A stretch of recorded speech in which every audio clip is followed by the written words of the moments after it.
بسم اللہ الرحمن الرحیم۔ اللہ تعالیٰ کی ذات کسی پر ظلم نہیں کرتی، اور اس بات کو سورۃ الفاتحہ میں بہت پیارے انداز میں سمجھایا گیا ہے کہ صراط الذین انعمت علیہم غیر المغضوب علیہم ولا الضالین۔ ہم دعا کرتے ہیں کہ اللہ ہمیں ان لوگوں کا راستہ دکھا انعمت علیہم، جن پر آپ نے جن پر انعام کیا، غیر المغضوبی، نہ کہ ان لوگوں کا کہ جن پر غضب کیا گیا، مغضوب علیہم غضب کیا گیا ان پر۔ اب یہاں پر ہم یہ نہیں کہتے کہ اللہ ہمیں ان لوگوں کا راستہ نہ دکھا غضب کا جن پر تو نے غضب کیا،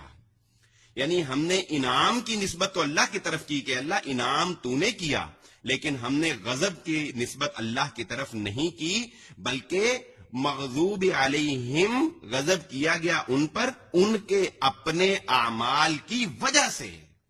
ان کے اوپر غضب ہوا وہ اللہ نے نہیں کیا، بلکہ ظاہر الفساد فی البر والبحر، کہ زمین میں اور خشکیوں میں جو بھی فسادات ہیں انسانوں کے اپنے اعمال ہیں۔ تو یاد رکھیے یہ اسلوب کہ ہمیشہ انعام کی نسبت اللہ کی طرف کی جاتی ہے کہ اللہ تو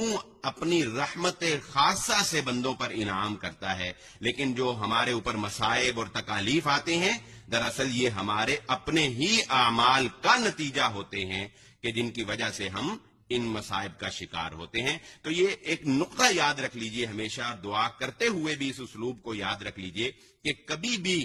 برائی کی نسبت، کبھی بھی نقصان کی نسبت، کبھی بھی